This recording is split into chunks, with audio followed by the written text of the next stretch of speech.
If swimmers want to go fast, they have to keep resistance as low as possible. Establishing basic body position is step one for creating speed. Just because they've established basic body position in the water doesn't mean that there aren't more opportunities to get better.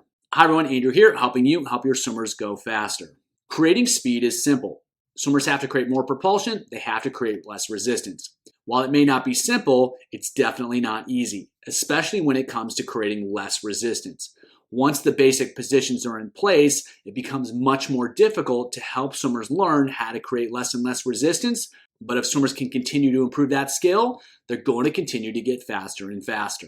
When it comes to keeping resistance low, the details matter. Basic body position is a huge factor for improving alignment and improving speed, but smaller issues can still add up to big problems.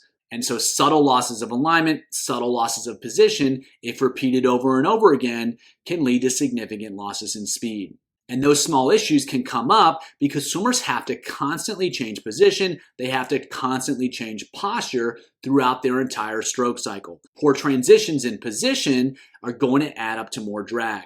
So when swimmers are rotating side to side, if they're not doing it smoothly, if they're losing their alignment when they do that, or when they're undulating, if they're moving up a little bit too much, if they're moving down a little bit too much, they're moving up too abruptly, they're moving down too abruptly, those subtle changes in position can create more resistance, and the more resistance, the more drag they create, the less speed they're going to create, the slower they're going to go. And so these little details do matter, even if they're maintaining relatively effective body position.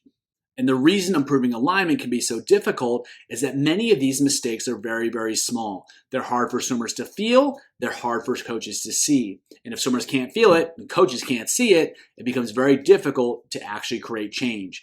Awareness is absolutely critical. Swimmers have to be able to feel subtle losses of alignment, and swimmers have to learn how to adjust their alignment in order to compensate for those mistakes. And obviously, these are very difficult skills to teach. If you can't see it and swimmers can't necessarily feel it, it's going to be very difficult to tell them exactly what to do, exactly how to adjust their swimming. However, just because it's hard to teach doesn't mean that swimmers can't learn these skills. We just have to provide them with tools that allow them to learn as opposed to relying on teaching them in order to get the changes that we're looking for. Wearing clothing is one of my favorite strategies to improve this skill. It changes the resistance profile. It changes what they feel as they move through the water. So if they're wearing t-shirts, they're wearing shorts, we're now going to change their awareness. We're going to change what they feel. And when they can feel something different, hopefully they can feel something better. Now they can create change that makes a difference. When swimmers are wearing clothing, there's going to be more drag. There's going to be bigger consequences to losses of alignment or changes in alignment.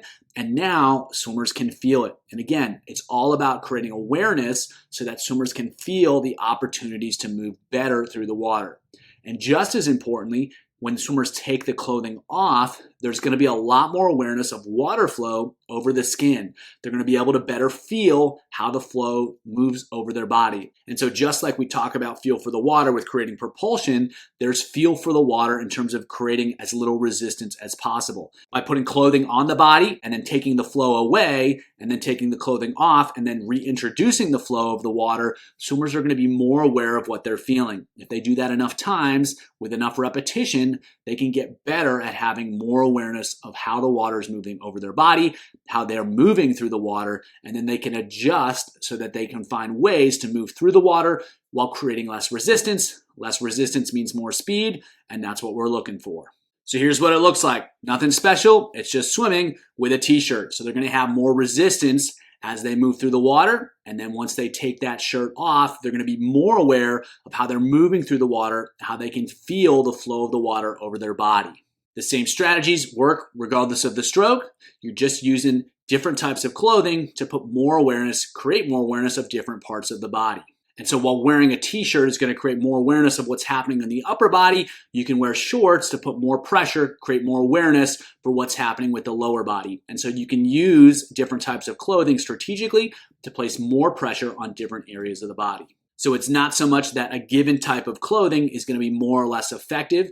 It's more that a given type of clothing is going to be more or less effective depending on the skills or the area of the body you're trying to draw more awareness to. So it's a tool you can use with a lot of creativity to get a lot of positive change in areas that are otherwise difficult to improve. And as with all skill development strategies, just having swimmers go back and forth with that strategy, it can be effective. However, until you challenge it, you're not going to really take swimmers' skills to the next level. And so when they're wearing clothing, add performance goals, speed, stroke counts, stroke rates, combinations of them. Use them to help challenge swimmers to create more speed, to get longer, to do it within a certain stroke rate so that they can find ways to execute those skills better with the clothing on.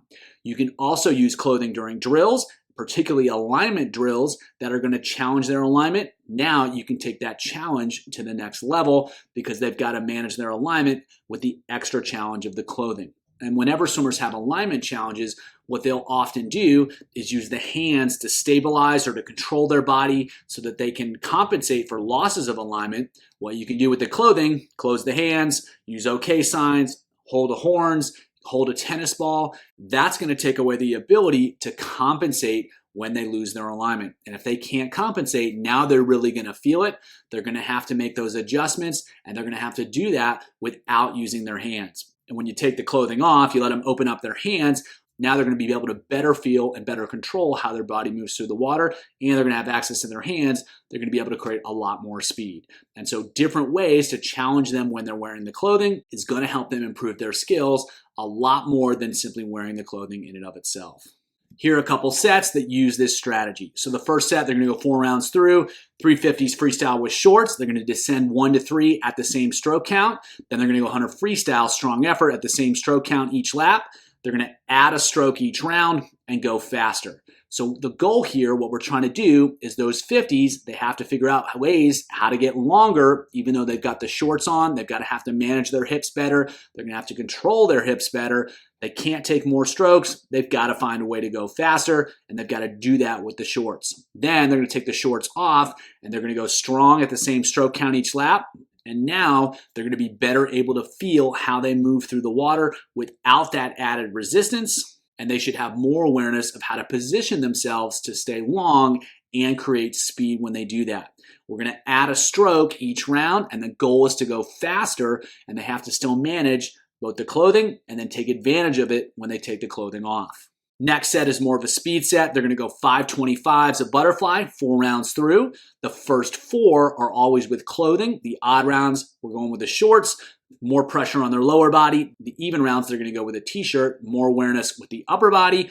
The first 25 is swim golf, minimize stroke count and time. And then the second one, they're going to add a stroke and go faster. The third one, they're going to minimize stroke count and time. The fourth one, they're add another stroke and go even faster. And then the last one is all fast. So we're asking them to create speed and length at the same time. If they can't manage their position, they can't manage their alignment, they're really going to struggle to do that. The resistance is going to create extra challenge to that skill. And by flip-flopping the types of resistance, it's going to have a different feel to it. And then after those 425s, they take it off. They should feel like they're sliding right through the water, and they're just going to let it rip and go fast. And so each round, they have the chance to manage that resistance, manage the clothing, and then put it all together with a 25 fast. And by asking them to get long and fast, there's a focus on efficiency and speed, and swimmers are going to have to be really good with their alignment in order to make that happen.